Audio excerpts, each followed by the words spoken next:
Hello po. Kumusta po? Good evening. Sa bawat sa po sa atin, blessed evening or afternoon or morning po sa bawat sa atin. Kumusta na po kayo? At welcome ulit po sa ating pong Global Harvest Goshen Ministry Q&A podcast, ano po? At ngayong pong gabi ay itutuloy po natin yung pong ating pong nakaraang Q&A podcast about Romans chapter 8, no? So, yun po yung nakaraang Q&A podcast natin, ay tinalakay natin yung tanong na kasama ko si Lord, yan, no? Kaya ko ba talaga? Yan po yung ating pong last episode ng Q&A, no? Kasama ko si Lord, kaya ko ba talaga? At yan ay tinalakay natin yung Romans chapter 8 verse 31. So ngayon pong gabi ay isang tanong ulit, no? Mula ulit sa Romans chapter 8 verse 37 naman ngayon ang ating pag-uusapan, okay? So ang tanong ay, winner ka ba o loser pa rin ang feeling? Yan po yung ating tanong, no? Winner ka ba o loser pa rin ang feeling? Yan po yung ating pag-uusapan. Yan po ay batay po sa Romans chapter 8 verse 37 at nais kong basahin po sa inyo, no, itong ating Romans 8:37 na pagbabatayan ng ating sagot para po sa tanong na winner ka ba o loser pa rin ang feeling.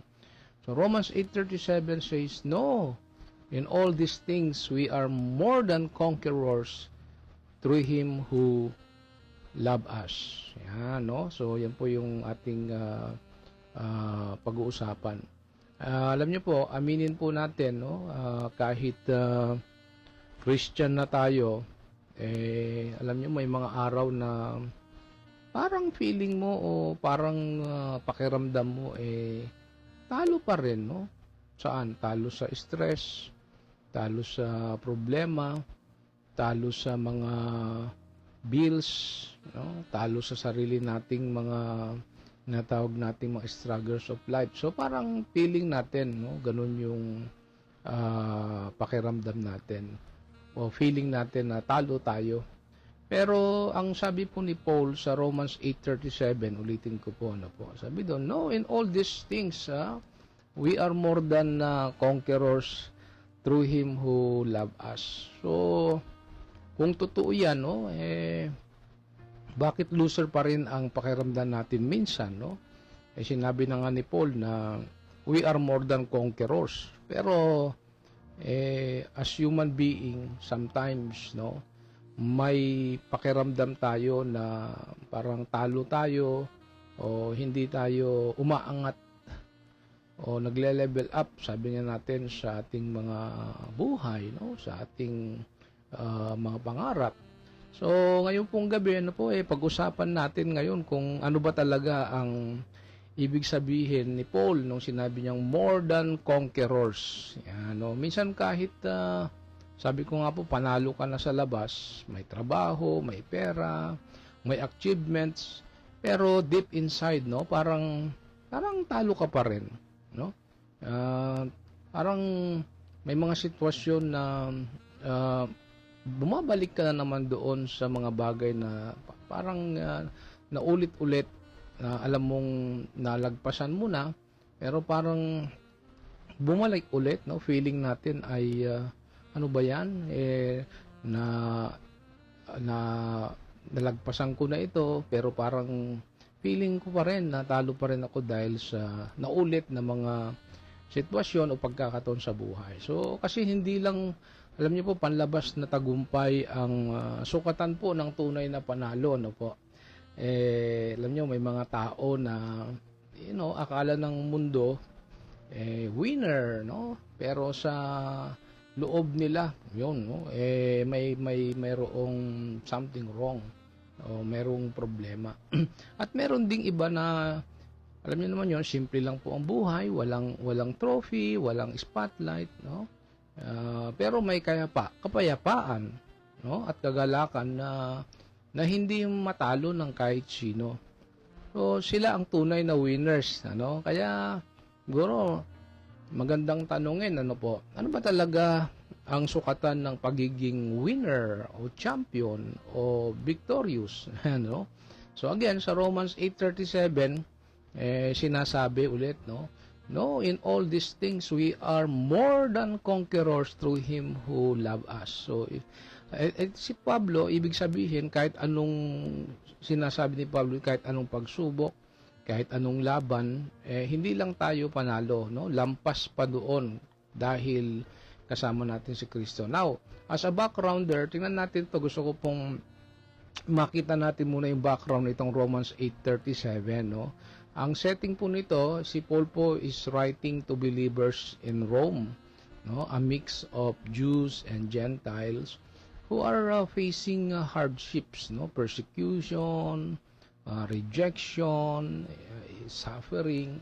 So Romans 8 is his grand crescendo, sabi, no? It starts with no condemnation, sabi sa verse 1 ng Romans 8. And in ends, ano, nagtapos po sa no separation sa Romans 8:38 to 39. So, ang context po nito, itong Romans 8:37, just before verse 37, no, kung balikan ho ninyo yung Romans 8. So, just before verse 37, Paul list, no, inilista ho ni Paul yung mga mabibigat na karanasan niya, no, struggles, trouble, hardship, persecution, famine, nakedness, danger, sword. So, yung sinasabi po sa verse 35. So, these aren't small annoyances, no? They're life and death threats, no? Para kay Paul. Imaginein mo yung kanyang karanasan na yun, ano po? So, they're life and death threats, sabi nga po. Normally, no po, this would make someone feel like a loser or abandoned by God. But, no? Mga kapatid, mga kaibigan, friends. Then Paul drops the reversal. Ano sabi niya, no, sa verse 37? No, in all these things, we are more than conquerors through Him who love us. So, ibig sabihin, isa-isa natin. Sabi niya, in all these things. Ibig sabihin, not by escaping struggles, no, but in the middle of them. Then sinabi niya, more than conquerors, no. So, sa Greek, no, ni-research ko itong more than conquerors. Yung ibig sabihin ng more than conquerors sa Greek term ay hyper-nakao, no? Hyper-nakao, hyper-nakao, no? Ibig sabihin not just survivors but overwhelming victors. Yan, no? So, again, sabi niya, through Him who loved us. So, ibig sabihin po nito ni Paul, no, the source of victory, no, isn't our grit or our talents, abilities, but Christ's unshakable love. Wow, no? So, ano ang purpose ni Paul? Bakit niya sinulat ito? Paul is lifting believers' eyes, no, sa kanyang panahon. Your suffering, no, doesn't prove you're defeated, no? It proves you're in the very arena, no, where God's love secures your victory. What, Pastor? Tama ba narinig ko?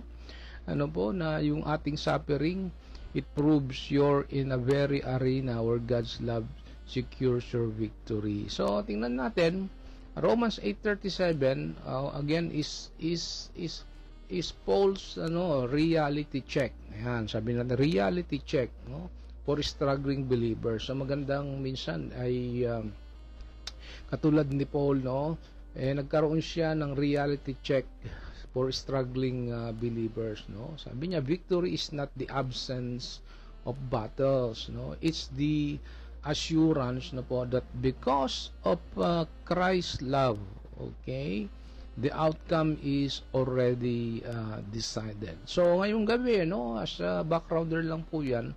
So, tanong ko sa inyo, no, winner ka ba o loser pa rin ang feeling? Yan, yung atin pong sasagutin for tonight. So, tingnan natin, no, mayroon tayong pointers dito, at least 3. Number 1, ito sa tanong natin, winner ka ba o loser pa rin ang feeling? Reality check. Ayan, no, magkaroon tayo ng reality check. Struggles don't disqualify you. Ayan po yung una, no, reality check.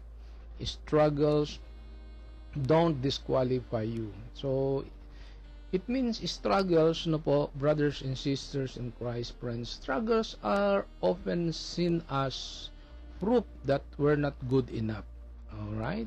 Not strong enough, or maybe even not spiritual enough, no? Pero ang totoo, ano po, sa Bible,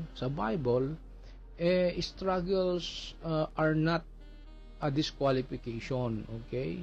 They are what? The very arenas where God shows His strength. Wow! Ganda nito, ano? Struggles are not a disqualification. They, sabi ko, are the very arenas where God shows His strength. So, tingnan natin.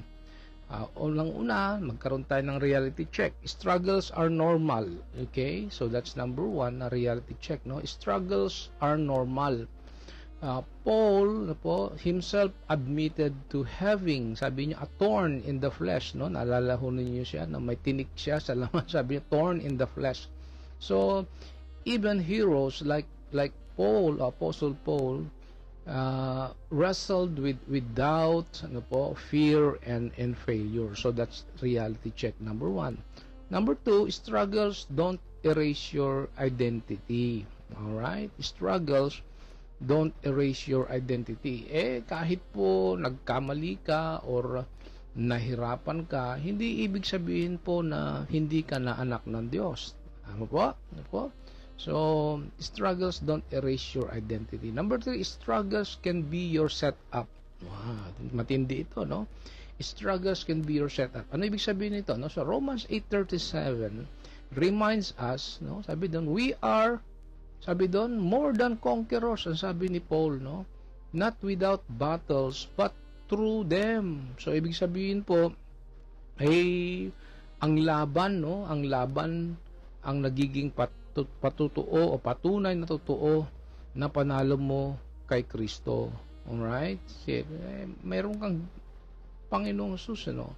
So, ang simpleng picture po nito, itong pinag-uusapan natin, parang atleta, nadapa sa training. Alright? Hindi siya disqualified agad.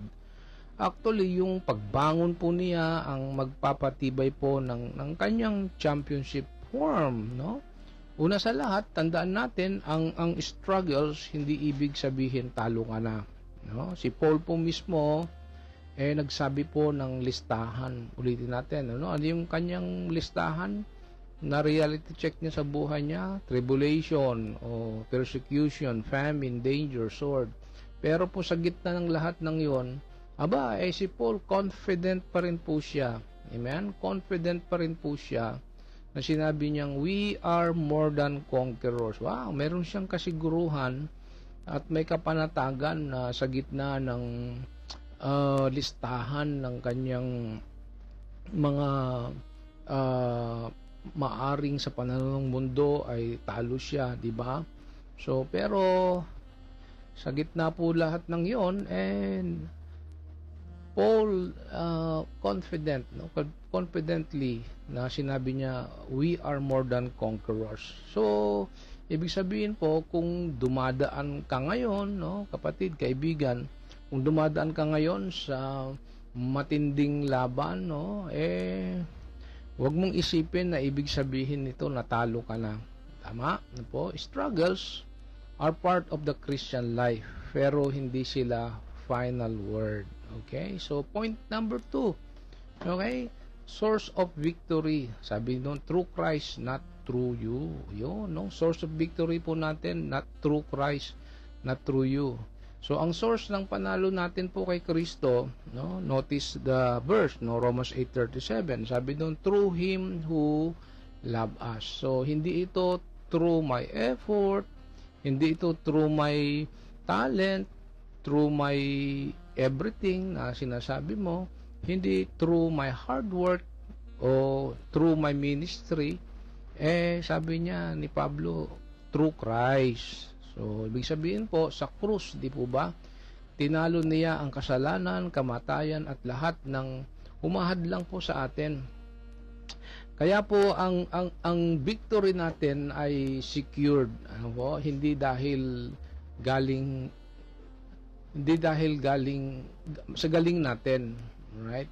kundi dahil po sa pagmamahal ng Diyos sa atin. Amen? So, alam niyo, maraming tao iniisip na kung masipag lang sila, mas matalino o mas may disiplina, mayaman, maraming pera, doon nakasalalay ang tagumpay. Pero the gospel flips that, no? Binaliktad. So, ang tunay na victory po ay hindi po galing sa sariling lakas, kundi saan? Sa finished work ng ating Panso Kristo. Amen? So, sabi niya, tingnan natin, our strength is limited. That's for sure, no? Reality check. Our strength is limited. Kahit gaano tayo kagaling, kahusay, may hangganan po, napapagod, nadadapa, nagkakamali. So, Christ's strength is unlimited. So, kung ating strength is limited, well, Christ's strength is unlimited.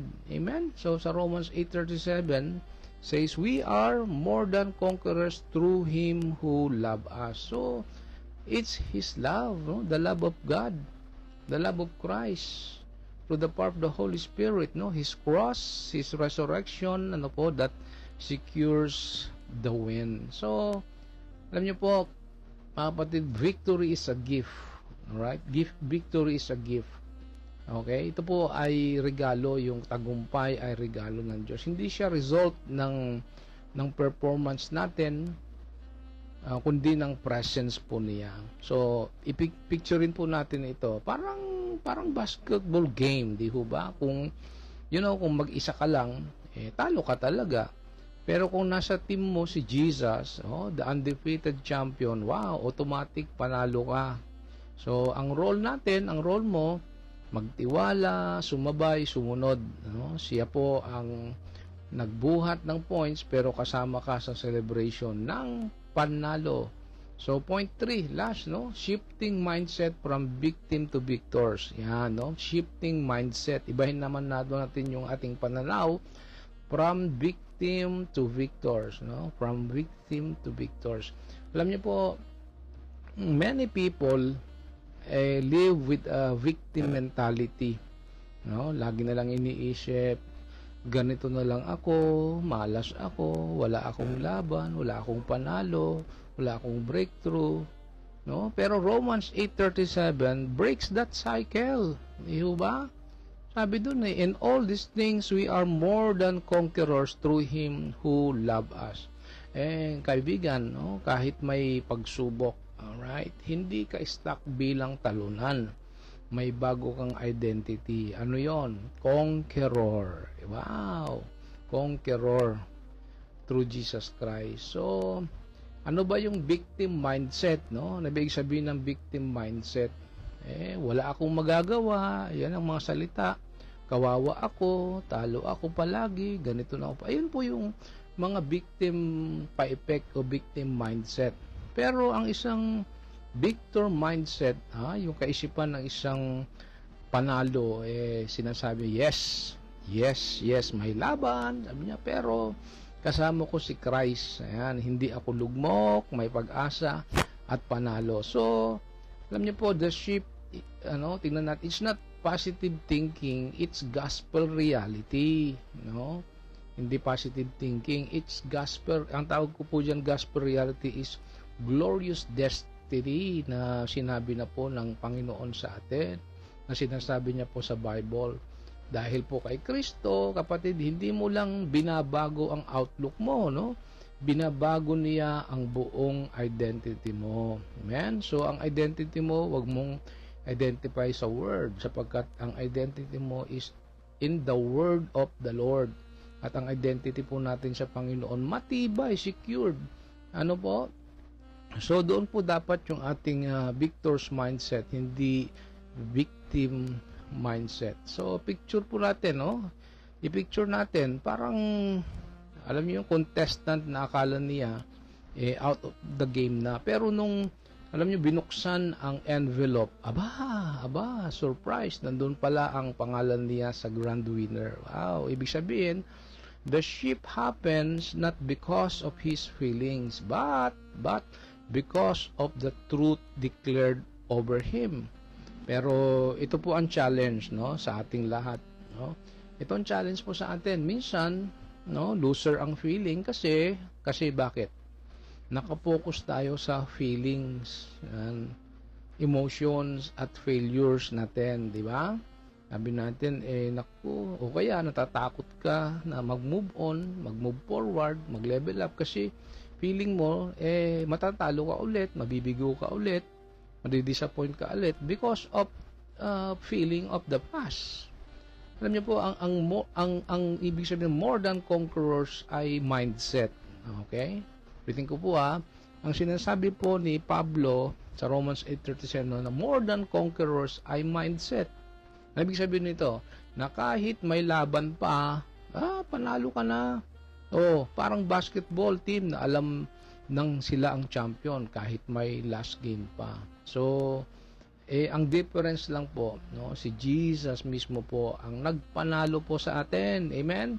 Kaya, sure po ang victory, no? Kaya we live not for victory but from victory galing po mismo sa ating Panginoon. Alright, so number 4 and last, living it out, no? Victory in daily life, no? Yan, so ipamuhay natin araw-araw na tayo ay panalo araw-araw. Amen? Sabihin mo, ako'y panalo araw-araw. Victory in daily life. Ano ibig sabihin nitong victory in daily life?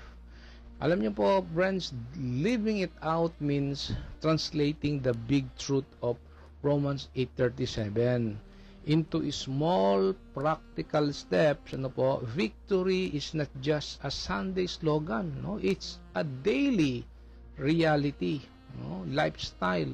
So ibig sabihin, dahil alam natin, may kasiguruhan, may confident tayo sa salita ng Panginoon. So victory in daily life dapat ang maging kaisipan natin, no? Halimbawa, paano natin gagawin itong victory in daily life? So mga simpleng mga victory in choices. Yan, ano po?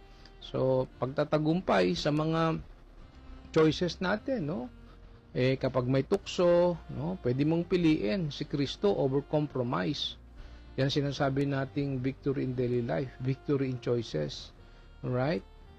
Kung may pagsubok, kung may tukso, pwede mong piliin, no, si Kristo over what? Compromise, kasi hindi ka naalipin ng kasalanan. Tama po? So, pangalawa, not only victory in choices, victory in struggles. Hindi ibig sabihin, walang problema. Pero, alam niyo po yun, may peace at hope at strength na hindi kayang nakawin ng anumang sitwasyon. Tama po? So, victory in choices, victory in struggles, and then victory in witness. Yan, no? The way you forgive, yan, serve, and love becomes fruit, ano po, that Christ's victory is alive in you. So, parang championship medal, di po ba? Parang championship medal. Hindi lang, alam mo yun, isinasabit sa'yo sa awarding day. Ano? Dala mo siya araw-araw, o sinasabit mo sa, nakasabit yan sa kwarto ninyo, sa bahay ninyo, bilang paalala na panalo ka.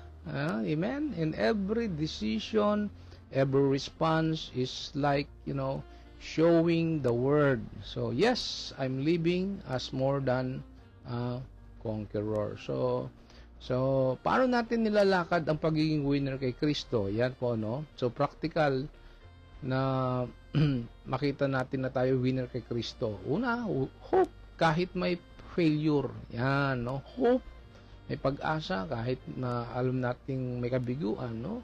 Joy kahit may struggle. Alright? So, faith kahit may uncertainty. So, ibig sabihin po, kahit mahirap, kaibigan, hindi tayo susuko. Amen? Panalo na tayo, kaya patuloy tayong lalaban. So, ang conclusion po, no, sa ating pong Q&A podcast for tonight, anong the truth, no? Hindi nakabase sa feelings ang tunay na panalo. Okay? Nakabase ito sa ginawa ni Kristo sa krus at sa kanyang muling pagkabuhay. The reality, ano po? May struggles. May moments po na parang talo. Pero ulit, sabi po sa Romans 8:37, no? We are more than conquerors. You are more than conquerors through Him who love us. So huwag mong hayaang idikta ng sitwasyon o emosyon ang identity mo o ng approval ng tao. O huwag mong hayaang ang mga sitwasyon na maaring dumadating sa iyo ang mag-identity sa iyo. You are not a victim, you are a victor. Amen? Dahil kay Kristo. Kaya kahit minsan loser ang feeling, tandaan mo sa Diyos, panalo ka na. The only question is, will you live like it? Will you live like it? So, again, let me ask again this question. Winner ka ba o loser pa rin ang feelings? So, again, Romans 8:37, remind us kung kay Kristo ka, settled na ang sagot. Kapatid, kaibigan, winner ka. Hindi dahil sa performance mo, galing mo, husay mo, o kung mayroon ka, kundi dahil sa pag-ibig niya na hindi kailanman matatalo. So, that's our podcast for tonight. At magsarap po tayo sa ating panalangin. Let us pray. Lord, Abba Father, and Holy Spirit, just want to thank you for all our struggles or battles or problems. We have won because of Jesus. Hallelujah. Even though there are struggles, failures, and problems, yes, Lord, you have not abandoned us. Turuan mo kaming lumakad po araw-araw na may confidence at joy bilang mga more than conquerors sa pamamagitan po ng iyong pag-ibig sa amin. Abba Father, Lord Jesus, and Holy Spirit, thank you because we are more than conquerors. Even though we sometimes feel defeated, the victory you gave us on the cross is not lost. Yes, hallelujah. Palakasin mo po ang aming pananampalataya at ituro mo po sa amin na mabuhay hindi bilang biktima, kundi bilang mga anak na tagumpay na.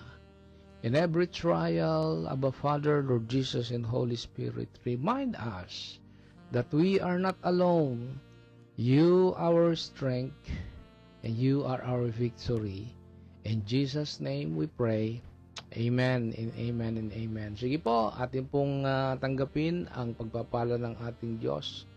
Mga minamahal sa bayan ng Panginoon, brothers and sisters in Christ, friends, lumakad tayo, dala ang katiyakan na kay Kristo, panalo na tayo. Amen. Kahit anong laban ang dumating, tandaan natin, in all these things, we are more than conquerors through Him who love us. Tumanggap kayo ng kapayapaan, kalakasan, kagalakan mula sa Diyos Ama sa pamamagitan ng Anak at sa kapangyarihan ng banal na Espiritu. I bless you now, brothers and sisters in Christ, in the name of the Father, and of the Son, and of the Holy Spirit. Amen and amen. Okay, so muli po, thank you. Maraming salamat pong muli sa Diyos at sa bawat sa atin. Tayo po ay muling pinagpala ng Diyos para po sa ating Global Harvest Goshen Ministry Q&A podcast. So, again, this is your host, Pastor Edric po, and shalom and God bless.